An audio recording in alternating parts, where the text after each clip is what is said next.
Hi everyone. Daily మిగిలిపోయిన రైస్ని ఏం చేయాలో తెలియక ఫీల్ అవుతున్నారా?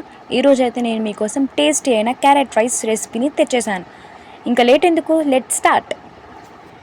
క్యారెట్ని ఫస్ట్ మనం ఇలా తురిమి పెట్టుకొని కొంచెం కరివేపాకు, కొంచెం కొత్తిమీర, కొంచెం గ్రీన్ చిల్లీస్, ఒక ఆనియన్ని కట్ చేసి పెట్టుకుందాం. నెక్స్ట్ గ్యాస్ ఆన్ చేసేసి కొంచెం ఆయిల్ వేసేసుకుందాం. ఆయిల్ వేసుకున్న తర్వాత కొంచెం బిర్యానీ ఆకు, ఒక దాల్చిన చెక్క, 2 లవంగాలు, కొంచెం జీరా, నెక్స్ట్ కొంచెం కరివేపాకు వేసుకొని ఫ్రై చేసుకోవాలి.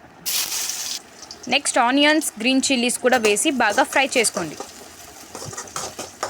ఆనియన్స్ కొంచెం బ్రౌనిష్ అయిన తర్వాత క్యారెట్ని కూడా వేసేయాలి. వేసి ఆయిల్లోనే, వాటర్ ఏం వేయకుండా ఆయిల్లోనే మనం ఫ్రై చేసుకోవాలి కొంచెంసేపు. నెక్స్ట్ టేస్ట్కి సరిపడా కొంచెం సాల్ట్, కొంచెం పసుపు, కొంచెం ధనియా పౌడర్ వేసి కొంచెంసేపు స్లోలో పెట్టి బాగా మ్యారినేట్ చేసుకోండి. ఇప్పుడు మనం మిగిలిపోయిన రైస్ని తీసుకొని కొంచెం పొడి పొడిగా చేసుకోవాలి. బాగా పొడి పొడిగా చేసుకోవాలి. చేసి క్యారెట్లో వేసేద్దాం. ఆ ప్యాన్లో ఉన్న క్యారెట్ మసాలా ఉంది కదా, అందులోకి వేసి బాగా మిక్స్ చేసుకోవాలి. చూపిస్తున్న విధంగా బాగా మిక్స్ చేసుకోండి. నెక్స్ట్ కొత్తిమీరని ఇలా పైన గార్నిష్ లాగా చేసుకొని బాగా మిక్స్ చేసుకోండి.